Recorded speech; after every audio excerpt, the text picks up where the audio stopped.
just a wee bit before I start the show as such. This is me doing, it's not a show itself, I'm doing an hour of my material from the first decade of comedy. So I've got a couple of notes down there, you might catch me look at it, it'll be off the camera, it's fine.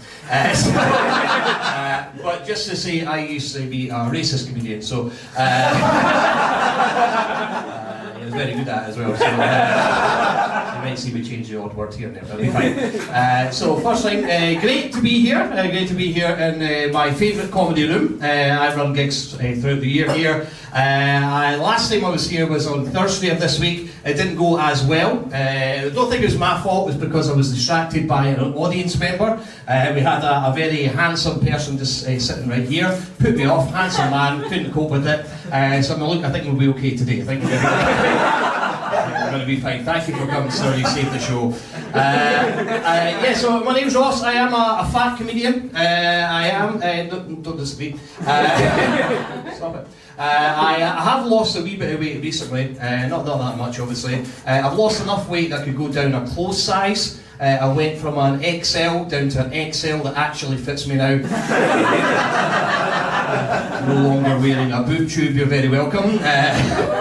But yeah, I'm not a very well person in general. I found out last year that I've got arthritis, which is a sentence you might hear from your granddad. I got it at the age of 42. The doctor told me I was the youngest man he'd ever diagnosed with it, and I felt really awful immediately for the 43-year-old loser at home. Some guy at home just found he's had his one special thing taken away from him. I'm pretty sure they didn't tell him. Hopefully they didn't knock to his door, by the way, give me that medal back. It's Ross Leslie. I've got osteoarthritis, which is the wear and tear arthritis. It's in my fingers, it's in my toes. It's not a lot of fun, obviously a lot of pain from time to time, but it doesn't affect my job too much. My job is basically to hold this microphone. I'm nailing that, I could do that perfectly fine. Arguably I don't even need to use it. I could put it back in the mic stand, but I'm being a bit of a hero for you guys. I'm very grateful for the agonising pain I've put myself through just for your entertainment. But yeah, it's in my fingers and toes. It's meant that I've got problems walking. I didn't know I had problems walking until the doctor told me. He told me I've been walking wrong, which is a very sobering thing to hear. So I thought I'd been nailing it for 40 years. I've been walking about, but it turns out I've been walking wrong. I taught my children to walk. You can see my kids in the street, these wonky bastards walking. Yeah, give me insoles to help. It's mainly in my fingers. It affects my kind of fine motor skills, that type of thing. Doing laces, buttons, zips, I find that a wee bit difficult. It sounds like I'm getting ahead of the story in case I ever get caught flashing. Yeah, it was just the buttons. But yeah, it's I've not got a great grip as well. It's a big problem for me. My grip's not that strong. It means I think I've got the strength in my hand of one of the claw machines that you get in the arcades. That is the power I've got. No, I think that's me picking up Maltesers. That's it. But yeah, it's a problem in a variety of ways. Like I struggle to make a fist, which is not a fisting joke. I'm in my 40s now. My fisted days are well and truly gone. That's a young man's game.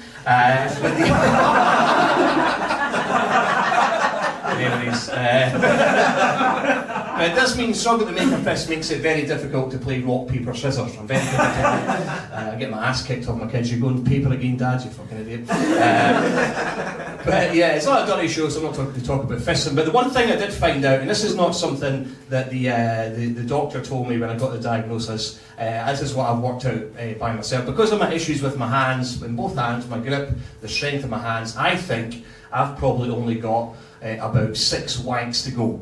Yeah, as I say, not something the doctor told me. We're NHS. You get that on Bupa.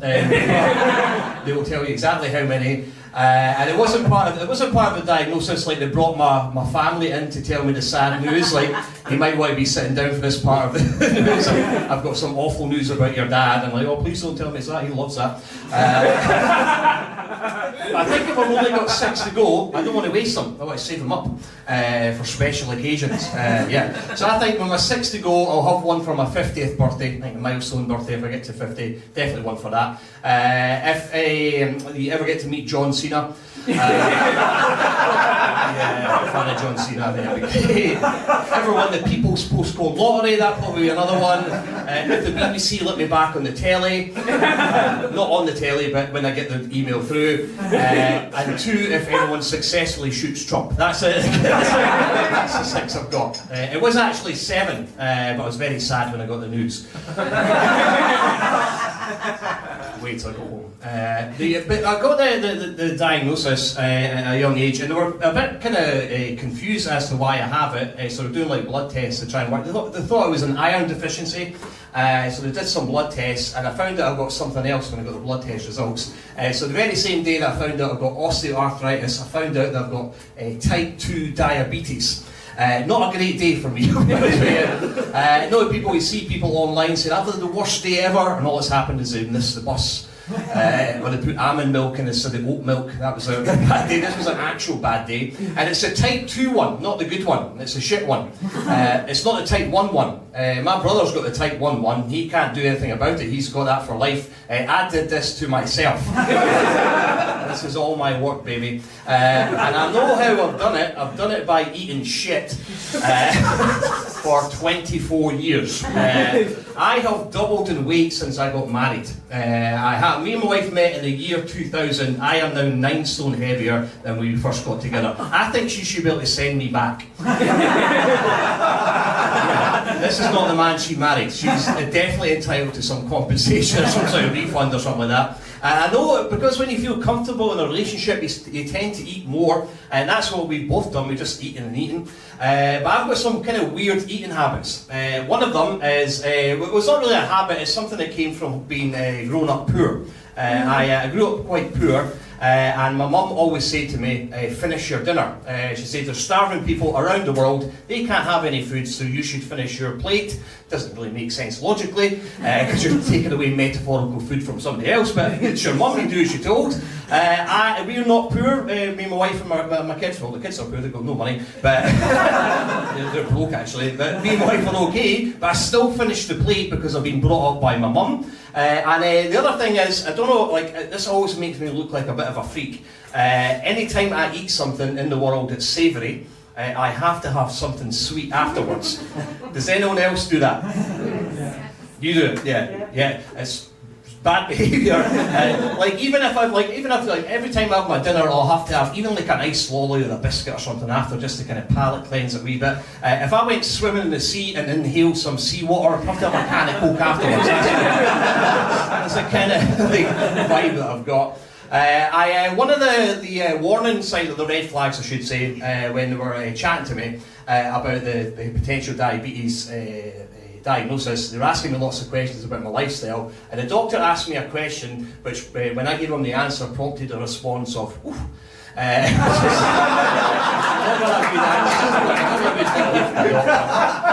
was speaking to you, man, what's your name? Alan. Alan, actually a wee personal question here. How many times a day do you go for a piss? Oh, for fuck's sake. Flashbacks. Both through the night, no. How many? I would say 5. 5? Fuck, you need to hydrate more, man. I go for, I reckon, about 19, 20 pisses a day. And the doctor went, oof. Like, it was I piss all the time, man. I've got a really weak bladder. During the night, like you were saying there, I'm up like 3-4 times a night to go for a piss. It's just my age, I think, like 44 now. It's so bad, like when I get to bed at night, my wife will start to go to sleep, and I'll just be sitting there playing with my phone. She's like, what are you doing? I was like, I'm just going to wait, because we need a piss anytime soon, so I'll just wait a wee bit. But I found out that although I'm diabetic, I'm not that diabetic. I'm just a wee bit diabetic. Because after they gave me the diagnosis, I went, that's quite bad news. What happens now? Just give me some medicine, some insulin. He went, no, you're not diabetic enough for that. As we talk about, it's like your millimoles are just a wee bit over the threshold. You're going to have to fix this with exercise and dieting. And I was like, okay. So you tell me that I would be in a better position overall if I was even unhealthier than I am just now. He's like, it's quite funny when you think of it. It's not funny at all. I says, but give me 3 months, I'll be back. I'll be getting that medicine. I'm not fuck doing this. I'm not fuck fixing this myself. Cool. That bit didn't go as well because I think I fucked up the last time, but we'll edit that. We'll double over. I mentioned my children a wee minute ago. I am a parent. I've got 4 children. Any other parents in the room? Yay! Is that you, Alan, again? Yeah. It is. Me and Alan, the pissy pants. Pissy pants dads. How many kids you got, Alan? 2. 2. I've got 4 myself. Do you think you're a good dad? Yeah. Good, yeah, you seem to think so. I'm okay, my wife's much better at being a parent than I am. I'm okay, but I've got bad habits I'm trying to eliminate. One of my worst habits is I'm not a very forgiving person. I'm quite petty. I let things fester for years and bring them up later on, which is not a healthy thing to pass on to your children. Like, I remember like some years ago, one of my sons, I've got 4 sons, one of my sons took the last piece of a banoffee pie that I was saving in the fridge for later. See, for the last 9 years, I've cuddled him for 1 second less than his brothers. That's the kind of game I play. Only give him 2 kisses on a text message, not the standard Ross Leslie 3. He'll sneeze, I won't say bless you. At his birthday, my wife brings out a cake, everybody goes, hip, hip. I don't shout hooray. That's the kind of game I play. Even the fact I do stand-up comedies because I'm petty, because in 2011 I said to my wife, you know, I might give stand-up comedy a try, it might be a nice kind of hobby or whatever, and she says, oh, you won't be able to do that, you're not funny and you're too shy. And I thought, fuck you, I'll show you. I've now been doing this for nearly 13 years, it's now my actual job. I'll be honest with you guys, I fucking hate it. Thanks for coming, but I do hate this. I'm not enjoying this at all, but I'm not losing an argument.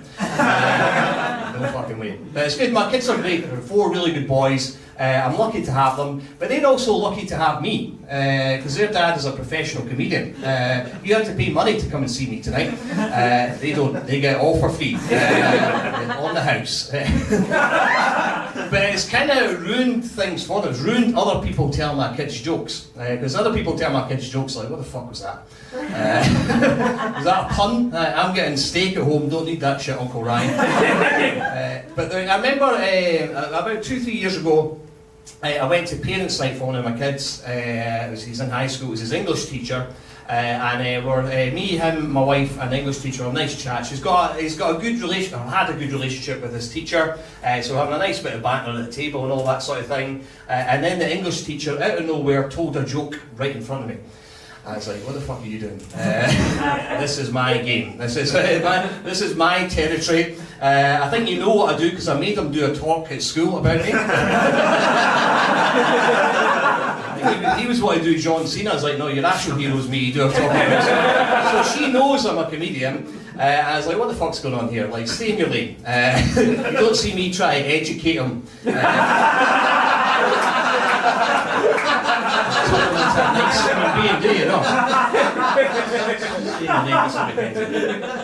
But I love my kids. I don't love other people's kids as much, which is probably healthy. I'll tell you a story. I remember a few weeks back, I met a 7-year-old in Greg's, not by pre-planning. Like, I wasn't like, what are you doing Saturday? Fancy going to get a sausage roll. No, it wasn't that. I was in a line in Greg's. I'm actually lying. It was Beans, because I'm from Fife. There, I was in this line, and I was before this kid. He was with his dad. I'm assuming it's his dad. I never checked like ID or nothing. I'm assuming it's his dad. I'm sure he's not a very brazen kidnapper. But the kid was really annoying, which is fine. He's 7 years old. Everybody's annoying at 7. But he was crying the whole time, and the dad was doing nothing about it. I found it very annoying. Because like I don't like parents who don't like kind of check their children, check they're okay first of all. I don't like parents who say that thing to their kids when they're crying in public. Stop crying. Like, that's never worked. Your kids don't get turned around and go, yeah, you're right, I'm being a total bitch here. I'll get my emotions in check. Thanks for checking on my dad. But the kid was crying for one thing. He kept saying that he wanted a gingerbread man. He's a bit of a basic bitch. That's what he wanted for his lunch, a gingerbread man. I know that because he said it a million times. It took what felt like hours, but it's probably like 2 minutes. It got to my turn to be served in the queue, and I leaned into the woman behind. I says, have you got gingerbread men? And she's like, yes. I was like, how many you got left? She's like, 5, I think. It's like, can I buy 5 gingerbread? Just to teach that kid a lesson. sold him to his dad outside. The hardest thing about having kids, I think, is going on holiday. I took my kids, my wife as well, she came. No need to brag, but we go on holiday together. Share the room and everything. We went on holiday. It was our first holiday after the pandemic. It was our first foreign holiday for a long, long time, actually, because we've got 4 children. We can't really afford to go abroad, but now that a couple of them are a bit older, we can go on better holidays, which is quite good because we don't have to pay for them. So it was our first foreign holiday for a while. So my wife says, why don't you go into a travel agents and book it? Because there might be different rules now we don't know about. I was like, no, I'm fine. I know what I'm doing. I booked it online. I booked us, it was in Spain, I booked us into an all-Spanish hotel where nobody spoke English. It was a nightmare, especially on the second night. I got called up on stage by the Spanish entertainment, who was a Spanish mind reader who did not speak English.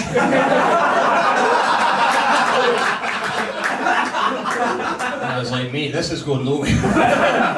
Unless you're reading Patatas Bravas just now. I was going to sit back down, right? But my favourite part of the holiday with the kids is it was in Lloret de Mar, a nice place in Spain. We went to a water park every day. We got a week's pass, we just went in every day, it was a good value. The water park was obviously trying to sort of accommodate all the English speaking people who were coming, so all the names of the rides were a wee bit kind of jumbled up English. There was one called Speed Furious, which kind of made no sense. It's like 2 film franchises put together, made no sense.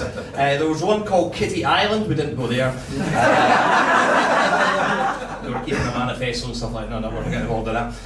But my favourite ride there was one called the Super Aqua Blasters. That is the best time in my life on that ride. What it is you're on a little boat, it's like in a boat on your own, it's got a water gun on front of it, you know, this wee pond thing, and what you're allowed to do for as long as you want is spray your children in the face with water. I was super aqua blasting the shit out of them, having the time of my life. What you have to do when you're on a ride like that is make sure you don't do what I did, and that is make sure you wear your glasses or your contact lenses, and don't do what I did, which was spray somebody else's kids in the face for what park security called an uncomfortable amount of time. My kids just fucked off to Kitty Island. We came back from our holiday, we came back to rats in my house. Now, when I started doing this routine a while back, my wife says, don't tell people we had rats. It's like, why not? She said, I don't want people thinking we're dirty. I don't think people look at me and my sort of general demeanour, knowing that I'm a father of 4 boys, thinking, I bet his house is really clean. It's not. It smells like Lynx Africa. It's disgusting. But we came back to rats, like evidence of rats. We did come back, and it was like a couple of them were sitting on my couch. Fuck, you back already? Fuck. Okay, sorry about that. Turn off the Xbox. But I had to phone. I wasn't dealing with the rats. We came back to like evidence of them. I wasn't dealing with them, so we phoned up the council to get them to deal with it. And this guy came to my house, a rat catcher. I've never seen anyone in my life who looks more like they do their job than this guy. If you've got an image in your head of what a Fife Council rat catcher is, it's that guy. It's that guy. The only thing missing from his appearance was like the skins of previous rats on his hair. That's the only thing he was missing from his fight. But he's a very quite strange character, right? He came up to my door, knocked on my door, I opened it, he went, are you Mr. Leslie? I was like, yes. He says, I'm here to speak to you about your problem. Very weird like that. I was like, what the fuck's going on here? Is he here to speak to me about the fact that I can't really open up to my wife at times? How did you know? Is this a service from the council? But no, it was a rat. So he came in, I was like, why are you acting so mysterious outside? And he says, oh, some people get really embarrassed about having rats in their house, so I was trying to keep it secretive, a bit of discretion. It's like, mate, I don't think people see you coming to my front door wearing your dungarees, getting out of a van that says Fife Council Pest Control, thinking the Jehovah's Witnesses are sneaky bastards. Got rid of the rats, so we're pleased to hear. How old are your kids, Alan? Are they adults now? 19, 13. 1913, so you're kind of past the time at that age of nursery rhymes. You know? Yes. Yeah, good. Just checking, maybe. Cool. My youngest is 11 now, so we're past that stage now as well. Like youngsters here will know, you have to sing nursery rhymes at nursery when you're younger, all the classics like Baba Black Sheep, that type of thing. My least favourite nursery rhyme is the song Row the Boat. Are we aware of this song? Yeah. Yeah, good stuff. Now, I'm going to talk about, for the next 3 minutes, about my hatred of this song. Now, not a lot of comedians will touch this subject. They're all talking about the gender politics and what's going on in Gaza, not the total cowards. I'm going to talk about Row the Boat for a frankly shocking amount of time. If you're not aware of the song, you might not know, it goes row the boat gently down the stream, merrily, merrily, merrily, life is but a dream. What I don't like about that is it's gaslighting people into thinking that rowing is fun. It's not a laugh. It's not. I took my kids rowing several times, put my back out every single time. Also, life is but a dream. I don't know about you guys, I'm having slightly better dreams than rowing. Like, I've never woke up with a big smile on my face and my wife said, were you dreaming about a girl again? Like, no. We're in the Oxford and Cambridge boat race and fucking won. The verses, I'll go through the whole thing. You've got one about if you see a crocodile, don't forget to scream. If you see a lion, don't forget to roar. Like, I'm not an animal expert, but I don't think roaring or screaming in the face of a dangerous animal is a particularly good idea. We're not going to like that. I think that's why David Attenborough whispers all the time. If he was some mouthy cunt, he would have been mauled a long, long time ago. If you see, that's why he's lived so long. If you see a polar bear, don't forget to shiver. That's not how that works. You don't look at a cold thing then feel colder. Like, I've never been shopping for a new fridge freezer and curries, say to my wife, can you hurry up? I never brought a jacket. Can we get ourselves over to the air fryers, please? The last verse, which is fairly unknown, not a lot of people know about it, is if you see row the boat gently through the mist. If you see a baby, don't forget to give it a kiss. No. That's how they get you. This is a sting operation by those weird paedophile hunters on TikTok. They're putting babies in clouds and checking which person comes up and gives it a kiss. That's what's going to happen there. I don't know about you guys, I've never seen a baby in a kind of misty scenario thinking, I can't wait to kiss that baby. Doesn't happen. Cool. You okay? Not your thing. That's fine, we'll edit that out as well. Now, having boys, they're into gaming. All of them love being a game. They call themselves gamers. My son, one of them, said to me one time, were you a gamer when you were younger, Dad? I was like, no, you can call yourself a gamer if you only played Sonic the Hedgehog.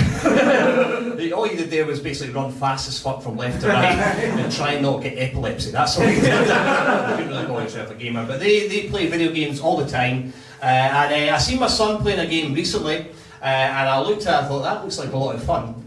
So when he left the house the next time, I thought, I'll jump on his PlayStation and play this game. You better think the lesson we were going to tell you which game I played. It was a game called Fortnite. I play it all the time.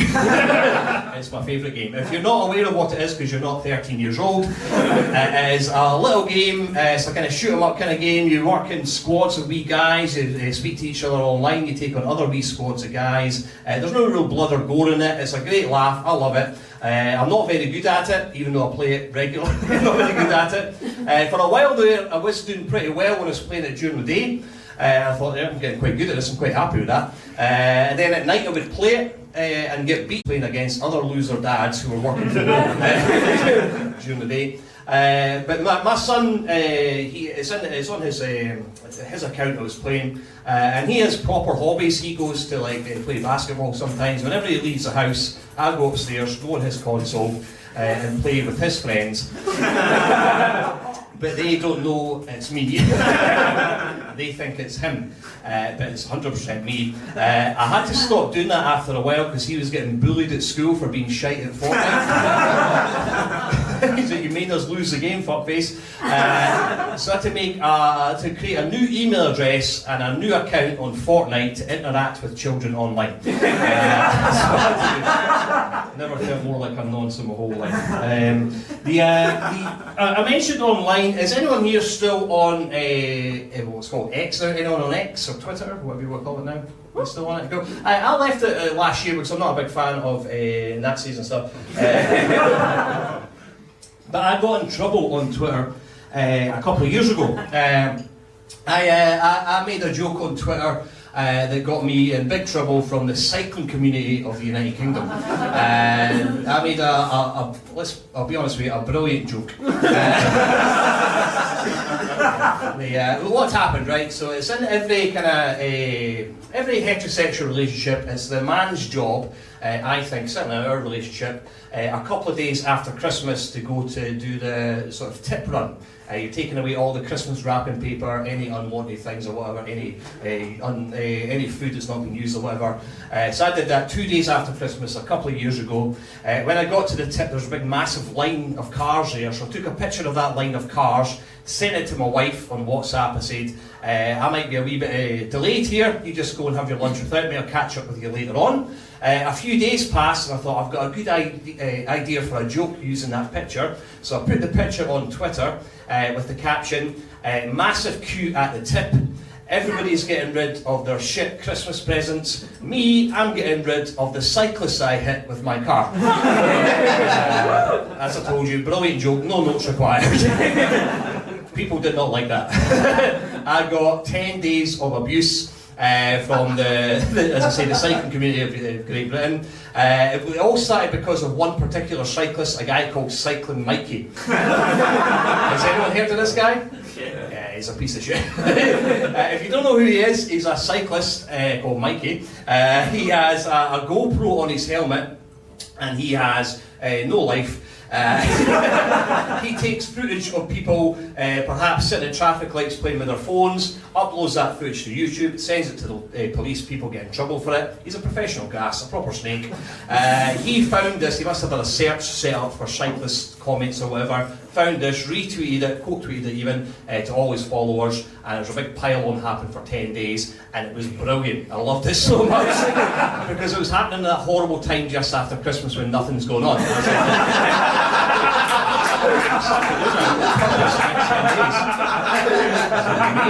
Very good for my career. I named my Fringe show in 2022 after it. I got, at the time, 500 new followers in about 10 days. They all kind of left after a while because they realised that not every joke was going to be about killing cyclists. Bullshit. But because it was a quiet time, I responded to every single one of these maniacs. I loved it so much. I was kind of coordinating responses with some other comedians with a wee WhatsApp chat. Like, you get this guy, I'll get that one, that type of thing. And people did think I'd done it. I know that because several different police constabularies were tagged. Somebody tagged the Surrey police. Like, they've got no jurisdiction in Fife, they can fuck off.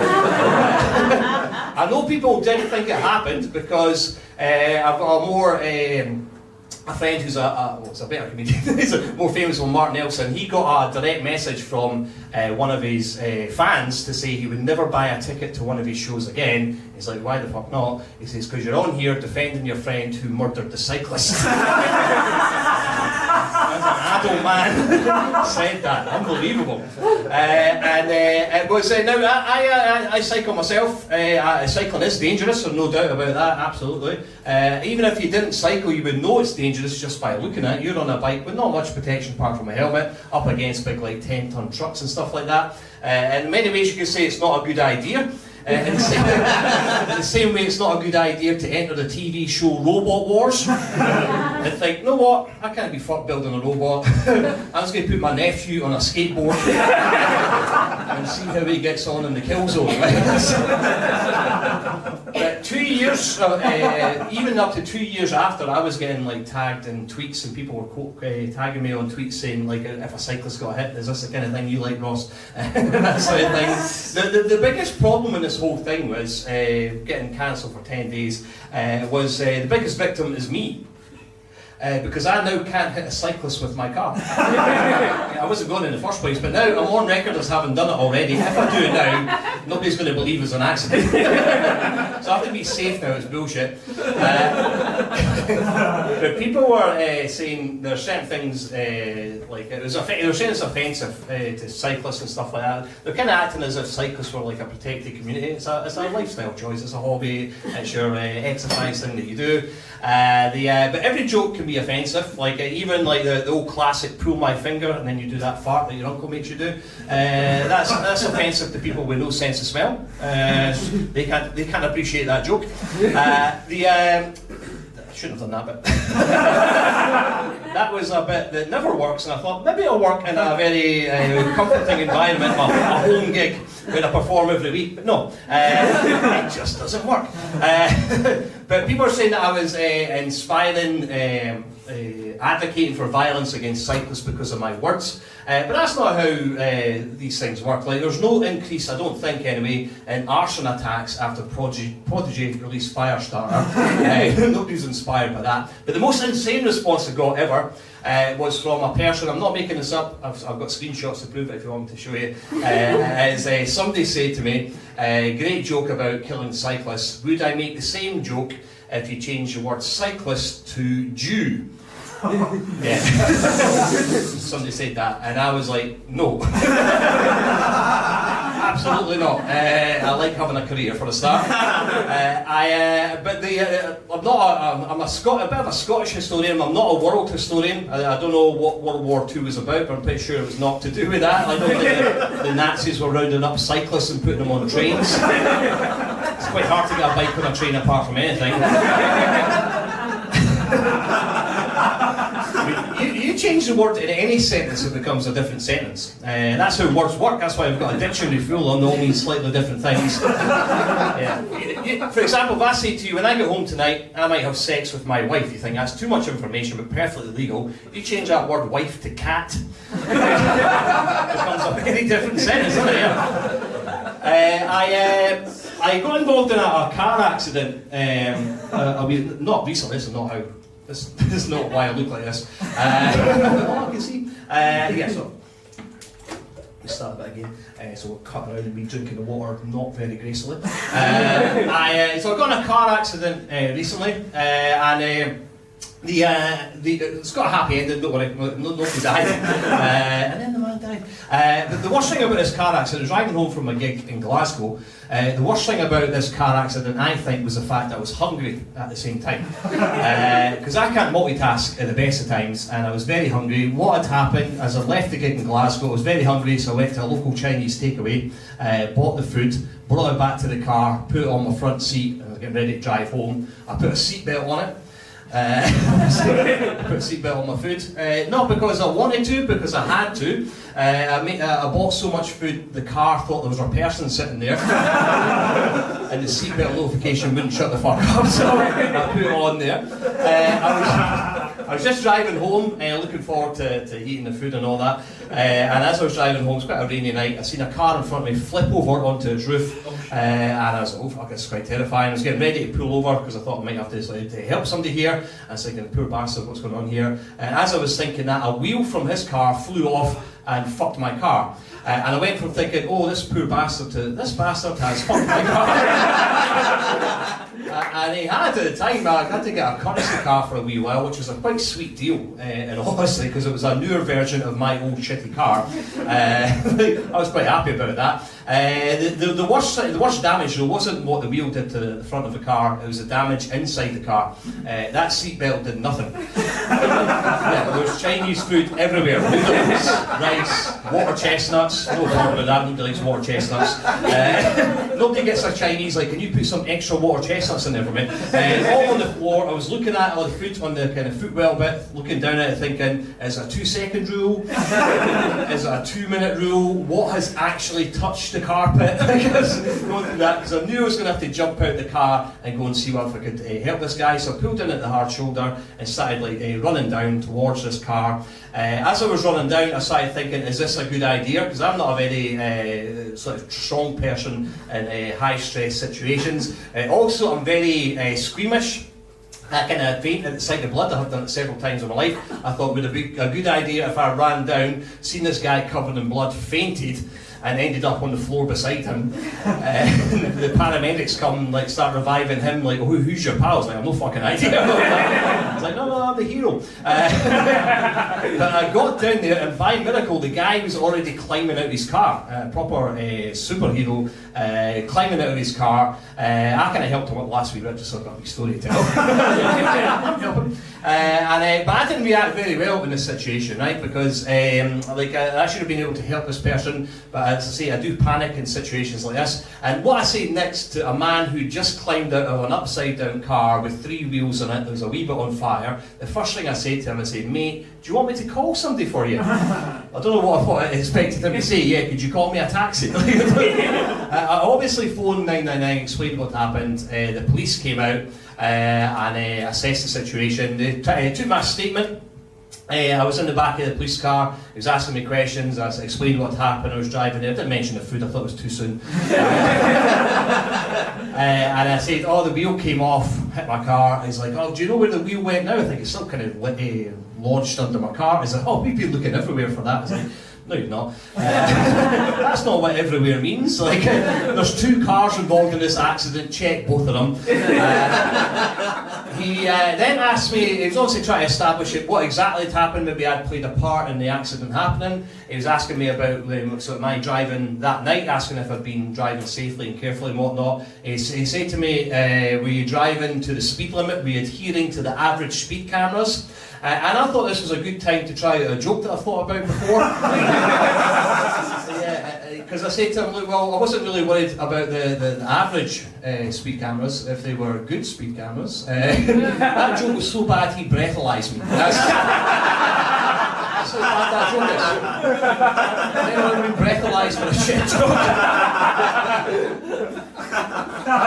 I was panicking about being breathalyzed because I'd had a pint like 2 weeks before. I thought maybe I'm like some medical anomaly, so it would just be my luck.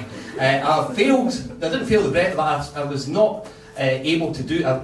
First time doing it, I failed 3 times. Not failed the test, but I just fucked it up 3 times. I was sucking at one point and below. I was again all fucked up. I eventually passed. He then says you're free to go, and I was like, where? I'm not getting back in the car. I know I'll probably have a go at that food. I'm not getting back in the car.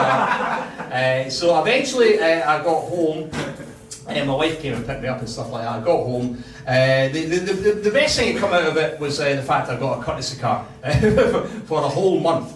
It's a newer version of my car. I remember after I had it for about 3 weeks, my wife says, have you phoned up to get your car back? I was like, nope. There's no point in me doing admin, making a phone call to get a shitter car to drive. Mainly because I didn't want to clean up 2-week-old Chinese food. That was part of the deal. I said to her, would you phone up and get me back if I'd been replaced temporarily by a 21-year-old? And she's like, probably not, no. I was like, yeah, because it's got Bluetooth. For a while afterwards, I was really looking forward to getting like a spam phone call. Not any phone calls where they say to you, have you been in an accident that was not your fault, when you normally hang up. I was like looking forward to finally being able to say yes to that question. And when the person says, well, do you know you can be compensated for your loss and damage? I'll be, yeah, that's perfect. Can I take a chicken chow mein? An egg fried rice, holy war chestnuts. I forgot to set my watch, so I'll probably have to start again. Currently on 0 minutes. I mentioned my wife a few times. I am very happily married. Me and my wife have been together since we were about 20 years old. We've known each other for a bit longer than that. We have been married now for 21 years. Thank you. We like celebrating the milestone anniversary. We didn't really do much for this year. We did a lot for 15. 15 was our crystal wedding anniversary. We celebrated that one by taking up meth. We both lost 2 stone and access to the kids. It was a great move. Last year was China. We didn't know how to celebrate that, so we did that by making our kids make iPhones. There's a sweatshop going there, they did pretty well. I wouldn't want to be a single person again, mainly because of love. But also because it's quite hard to be on the dating scene now, I'd imagine. I've absolutely no idea. But me and my wife, we just knew each other. We're friends as kids. We're kind of go up together in that way. But nobody really meets that way now. Everybody's meeting on dating apps and stuff like that. And that terrifies me. I've got friends who are on dating apps and they tell me some of the horror stories. The worst thing about it sounds like when you have to write a bio about yourself. I hate that, sounds horrible. I was reading the bio of a person that my friend had shown me, and this person had described themselves as, amongst other things, a sapiosexual. Which I don't know what that is, I didn't at the time. It's somebody who's attracted to intelligent people, which is basically everybody. Like nobody's watching somebody push a pool door thinking, can't wait to shag them. Get that dumb bastard in my bed right now. I don't want to become single again and find out things about myself. For example, I don't want to find out that become a single person again and find out that I'm a weird shagger. It's a thing I think about more than is healthy. Because me and my wife have been together a long time. I had a few sexual partners before her. I've had the same one for the last 24 years. And I think it's good. I enjoy it. It's really good. I think we do some good work there. But I don't know if I do it weird. I don't know. It's good. Like, it's good for me anyway. In a relationship, there's three possibilities. Either 0% like it, which would be weird if you kept doing it, 50% or 100%, at least 50% of the people, it's the second best option, enjoy the sex that's on the table there. But my wife is a very polite lady. She's a sweetheart. I don't want her to think that for the whole time she's just been like, oh God, he's doing that weird thing again. But I'll put up with because he's the father of my children. And I've got some experience of that because, see, as when I was a kid, up until the age of 18 actually, my mum used to cut my hair. Now she was a barber, she wasn't mental. And I got my first haircut that was from somebody who was not my mum when I was 19 years old. And it was a very strange experience because it went down different from how my mum cuts my hair. And I was like annoying this woman so much by asking her questions. At one point she said, this is when I had hair, she just cut hair but not up there, but she kind of left a gap there. I said to her, oh, are you going to blend this in at some point? I don't want to be having sex with women in the future saying, are you going to blend this in at some point? And people say, oh, you must know that sex is the same as it's always been, because I think maybe it's like moved on, maybe there's different ways you do it now, different things that you can do. And people say, oh, you must know from watching pornography that sex is the same as it's always been, there's no real massive changes. But I don't watch it.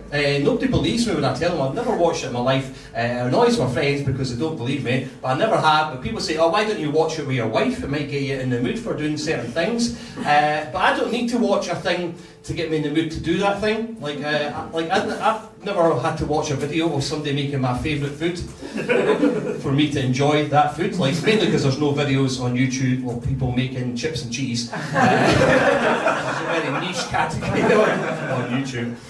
So in my scenario, say God forbid me and my wife split up, say I'm on like a fourth date or something with a woman, and we get back to her place, it's going really well, we're having a great laugh with each other, and she says to me, well, do you want to have some sex tonight? I'm like, yes please, that'd be great, thank you. I'm a very polite boy. She says, get yourself ready, leaves the room, I start getting undressed, get fully naked, she comes back in, starts screaming at my naked body, she's like, what the fuck are you doing? I was like, I thought we were having sex tonight. She says, well, we don't use penises anymore. Download the app, you fucking boomer. Don't want that to happen to me. That's a wee scenario I've created when I'm having sex with a much younger person. Which is probably problematic, but we've done it anyway. We have a great relationship, me and wife. We've been together a long, long time. 24 years. I know I'm repeating that, I'm going to do it again because if I clip this up, it's going to make more sense. So say again, me and my wife have been together 24 years. We have a lot of fun together. We've kind of ran out of things to talk about, in all honesty. Been together, when we first got together, we chatted about nights out, which of our friends were shagging, whose turn it was to roll joints, that type of thing. Now our conversations revolve around the kids, expiry dates of meat that's in our fridge. Like we've had so many conversations about like what date are on sausages and stuff like that, pork medallions. I don't even know what a pork medallion is. It's like a medal for a pig. What the fuck? Britain's best pig.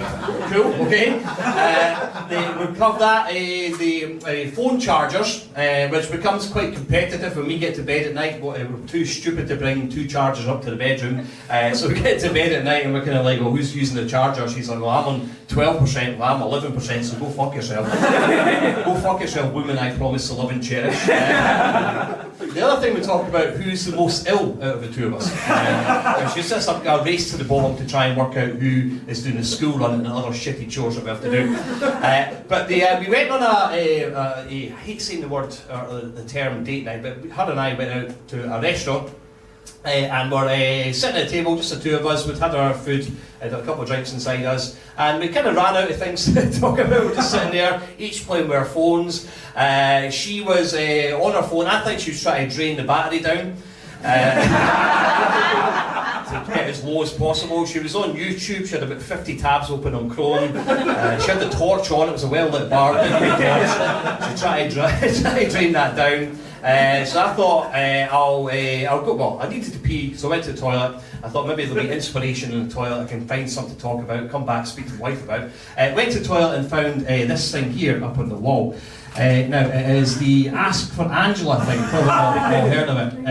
Now it's a great scheme if you're not aware of it. It's a sort of safe word system for women, especially if they're in a kind of troublesome situation. They can go to the bar, they can ask for Angela. The bar staff phone them a taxi, get them out there. Brilliant idea, I love it. Now obviously you'd have to be a total piece of shit to take the piss out of it. So let's get started. First of all, are you on a date that isn't working out? It's like, well, we're in a Wetherspoon, so yes, that's where we're Also, where are her eyes? Not meaning to be a dick, but that guy went on a dating profile and was promised a woman with eyes. I think that's fair enough. Honestly, it was I thought it was great because it's something to talk about to my wife. I ripped it off the wall. Mainly because it's in the guys' toilets. Don't tell us your secrets, girls, we'll use that against you. I thought this is great. I've got something to speak to my wife about. I thought I'll go back and have a bit of fun with this. Went back to the table and she wasn't there. My wife had asked for Angela to get her a date with her own husband. I was mainly annoyed because she was getting home early to use the phone charger. I was fucking raging about that. I don't know, has anyone here got a sex robot? No? Okay. You're not going to admit to that. Yeah, it's here. If you're not aware of it, it's a robot you can have sex with, which really applies to any robot if you're cool enough. I've not got one, but I watched a documentary about it. I watched a documentary about sex robots. And I found it fascinating. They were these dweebs. There's no cool guys got us, and there's no women that have got sex robots. You don't need them. Gay men, you guys are cool as well. It was 3 different guys who've all got a sex robot. It's telling you about their story, and there were one of the guys described himself as an incel. He says he's got a sex robot because he's been shut out from the sexual market. If you don't know what incel is short for, it's short for involuntary celibate.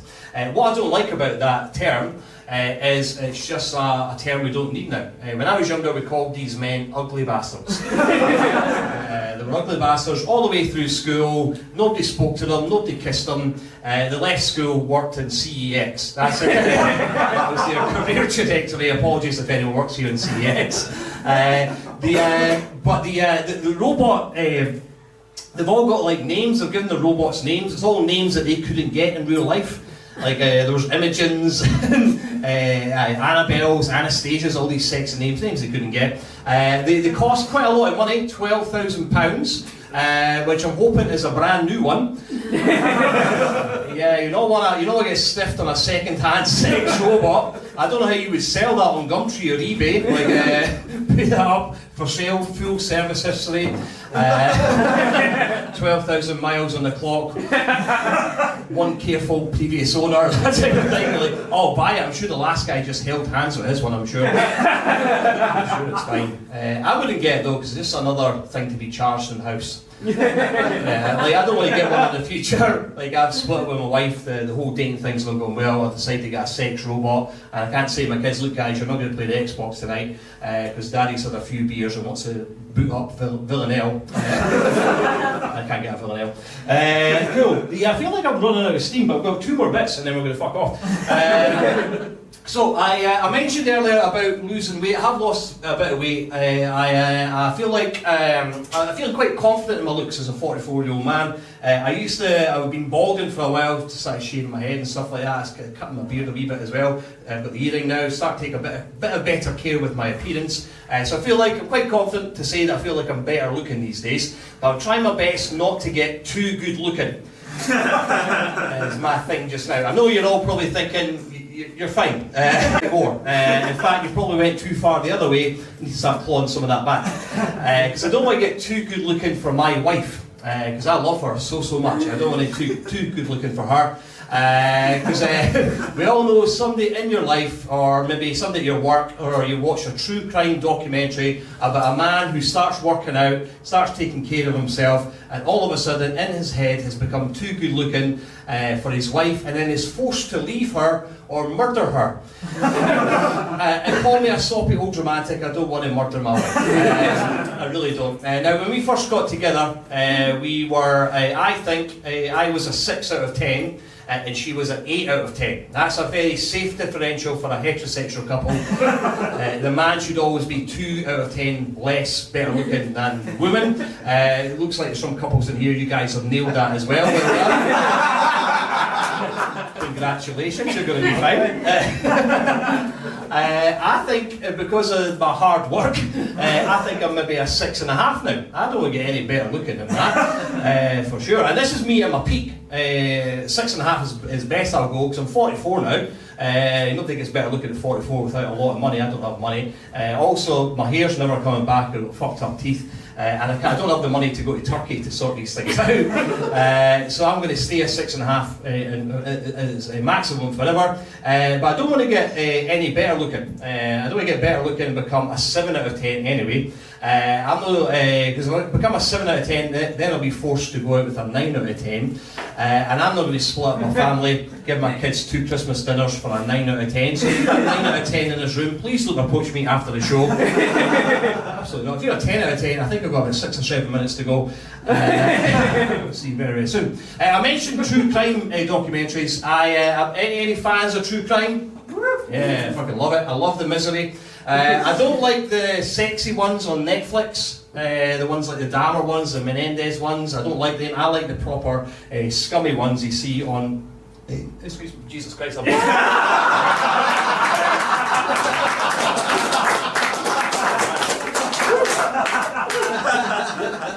I would say 13 years of doing comedy, maybe 250 gigs a year. That's the first time that's ever happened. This is the first time I've recorded a whole hour. Unbelievable. Definitely starting that bit again.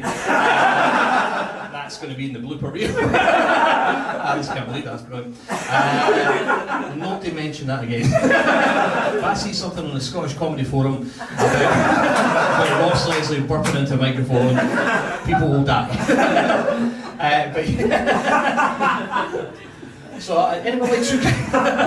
No, I do like true crime. I like watching true crime documentaries on Sky. I like the scummy ones, the ones that are all called things like Murder on CCTV, Nightmare Neighbour, Who the Fuck Did I Marry, type like that. I love them. I love the bad acting. I love everything about it. I enjoy watching them with my wife. We watch them together. She's just into it as much as me. I'm watching them. Not for clues or advice or nothing like that. I think I like them because it was always my ambition as a child to become a police officer. Now I'm not grass. Me and my pal Davey, when we were growing up, we were going to become police officers at 16. I think it's 18 is the youngest you can be. Our plan was going to be solve all the crime in Edinburgh, where we're from, and then we'll get a transfer to New York. We genuinely thought that we'd sort out Edinburgh, and then New York would be forced to bring us in. During the transfer window. I feel like when I'm watching these documentaries, I think I'm helping. Because I'll be watching them offering advice. I'll be saying things like, I think you should watch the CCTV here. I think that might help. And my wife will be like, you know it's called Murder on CCTV, don't you? I don't need your help at all. I like watching them. The bad acting gives you perspective that you're not going to be a bad actor yourself. You're thinking, at least my life's not that bad, I'm not a bad actor. I'm going to actually look at my notes, I completely forgot this bit. This is an older bit that I've not done for a while. I've only written here perspective, which is a bit I just did.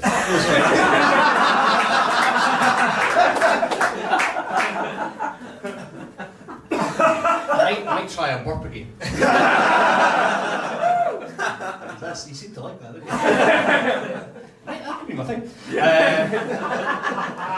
But I'm fascinated by the crime scene investigation aspect of it. I love how they can work out things from the crime scene, all the science behind it. They can always tell from crime scenes, they'll say things like, you can tell from the evidence here at the crime scene that this person really fought for their life. I'm like, who the fuck are these maniacs? Just let go. And I love when it's very American, this will show you what happened. They'll usually be numbered things, and they'll put them beside blood and other DNA or bullet fragments and all these numbered things. You couldn't do that in Scotland. The wind and the rain would fuck that off, or somebody would drop their chips and cheese. That just wouldn't work. Because I feel bad when I watch them sometimes, and it's now my wife gets a wee bit like this. If it's a good-looking person, she seems more upset, which is it's quite bad. If you're an ugly person, my wife wouldn't give a fuck if you died. Oh, such a beautiful man! How could he be taken so early? But I don't like my big thing when I watch this. I feel bad when I turn it off. Like if it's a particularly boring murder, like strangulation, shite. No blood spatter here, guys. Turn this one off. And because. I'm aware of these documentaries, and these more modern ones are always solved by DNA or CCTV. I'm well aware of being on camera all the time, and I feel like when I'm walking around the streets of Edinburgh, I feel like I'm always on CCTV, so start putting on a bit of a show. In case I end up murdered and they do a true crime documentary about my murder, I want to give good value for money. So I start acting a bit aloof, walking down, like moonwalking down the streets, acting a bit strange, stopping, looking behind me, just to put on a bit of a show. So if my true crime documentary ends up boring, nobody's going to turn it off. You know, I think that'd be good. The last thing I'll tell you is where we're from, I kind of missed the start. Any Americans in here? Yeah. You're from America, cool. So you guys have the death penalty in some state. In your state, do you have the death penalty? You don't? No? No. In Oregon, no. What state are you from? Oregon. Oregon, so no death penalty there. So obviously it's in some states in America, death penalty. We don't have it. The last person to be executed in this country was the 60s, I think. We don't have it, and I think that's good that we don't have it. I don't think it really works as a deterrent. I don't know if you guys are aware, I've done the research. In America there were 26,000 murders last year, which is far too many. In Scotland we had 53, which is not enough. Think about Sunday at your work. Like, 53 sounds like enough to use, barely one a week. It doesn't work. That's the stats here. It's a small country, but the stats show it doesn't work. But I think we should bring it back in Scotland. I think we should bring it back. Not for murder, not for that. And I think we should only have one a year, is my thing, but just make it for a random crime. Because that would really bring down crime rates. If there was one random execution a year. Imagine getting the guillotine because you parked like an arsehole. You wouldn't commit any crimes at all, because you wouldn't want to be given a death penalty. I think we can make a proper game show out of it. Yeah, definitely ITV2, I think. Because we don't tell people when it happens, so you're on your toes all year, and don't even tell the judge. He only gets told at the very last minute. Like somebody's coming up for their sentencing, and he's about to give them a community service, and he gets like a wee call in his earpiece. He says, "Oh fuck, it's a death penalty one." Sorry, mate. He said, settle your affairs. You get in the death penalty for pissing in the street. I fucking love that. The last thing I will tell you though is I'm going to ask you. What's your name? Michael. Michael, what would you say is the worst religion?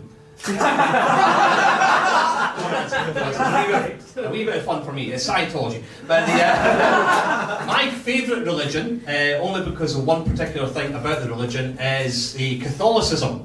My favourite thing about that is they have the 7 deadly sins. and I love them, they're funny.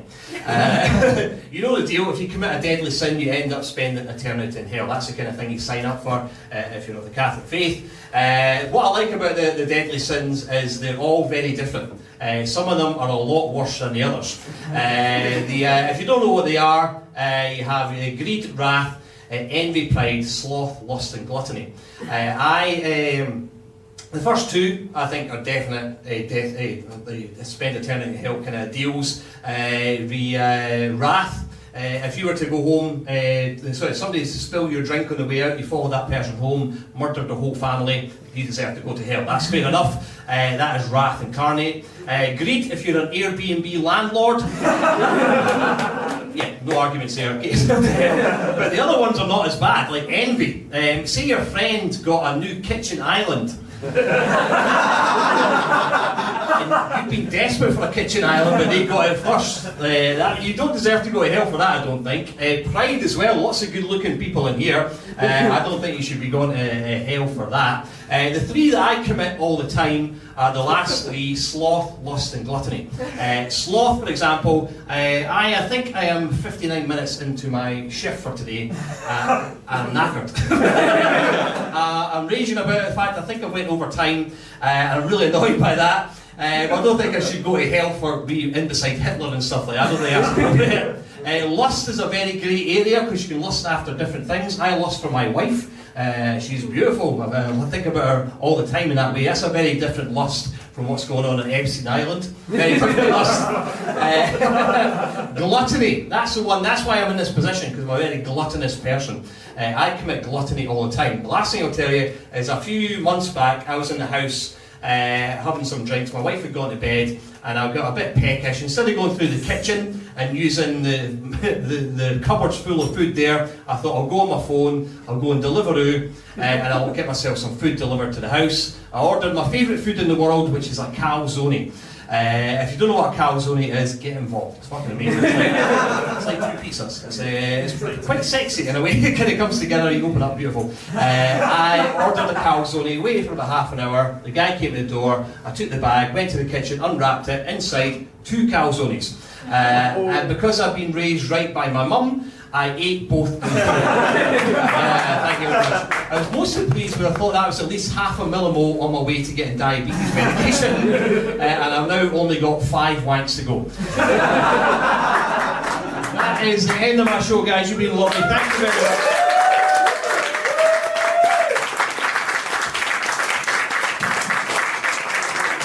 Thank you so much.